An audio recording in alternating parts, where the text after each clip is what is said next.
foot and the depth of the foot. I need to center this pot so that I can trim it. I've never been one to tap center, so I'm just going to slowly revolve the wheel and push it into the middle. When I've found that center point, I want to make sure that I have not rubbed off my marks.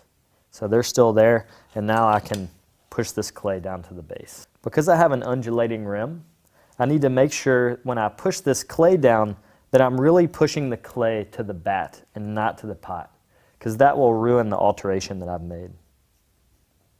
So as I'm pushing this in, I'm not pushing towards the pot, I'm pushing down. And I want to put clay on opposite sides here. I'm going to put at least 4 pieces of clay that are going to hold this pot down. As I start to trim this pot, I'm going to use a wide loop tool. The first thing that I'm going to do is I'm going to find my depth mark, and I'm going to hold the tool down to the depth.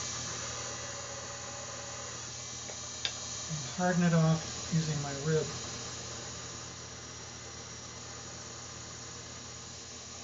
My cup will fit on top like so, and I'll trim.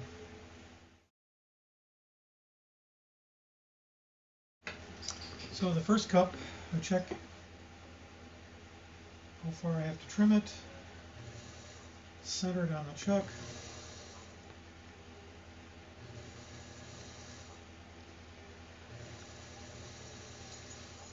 okay, the chuck has held the cup, it's centered.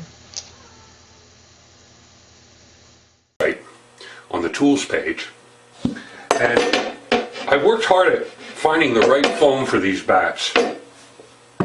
I wanted it to be 2 inches thick so I could turn pots that are bigger than the bat, and you'll see what I mean here in a second. I put 2 pins in the wheel head, attach the bat, mark to use when I get here to the trimming part.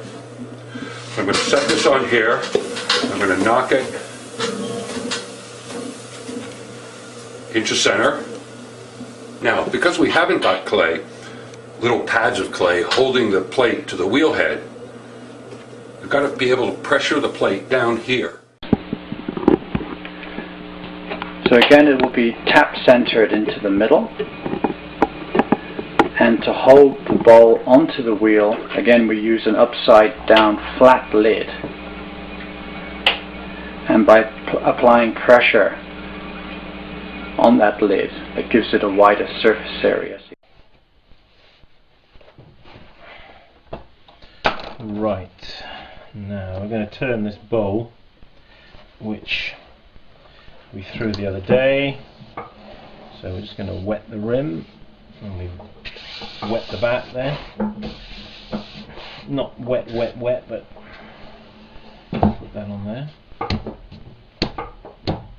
give it a few little taps.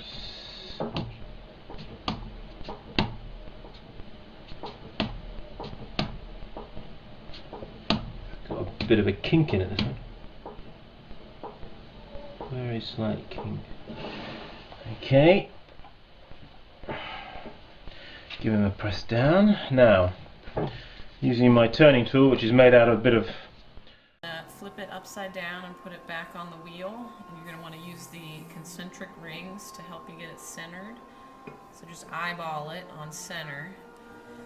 And then slowly rotate the wheel and hold your index finger steady against the foot, and you'll notice that sometimes it touches and sometimes it doesn't as it rotates.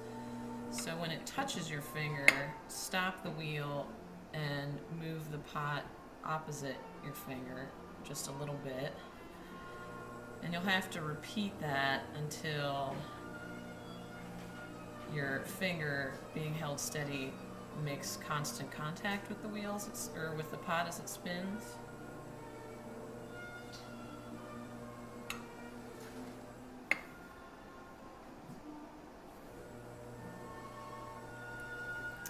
And then once it's centered, you're going to make 3 small coils and get one side of it wet and put the wet edge against the wheel head. Hold on to the pot with one hand and then use your thumb to press the coil down onto the wheel head. and these will hold the bowl in place as you trim.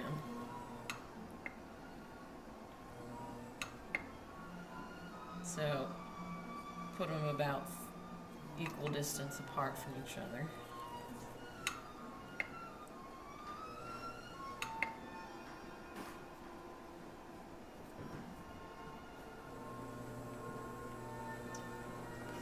Get the wheel spinning about a medium speed, and to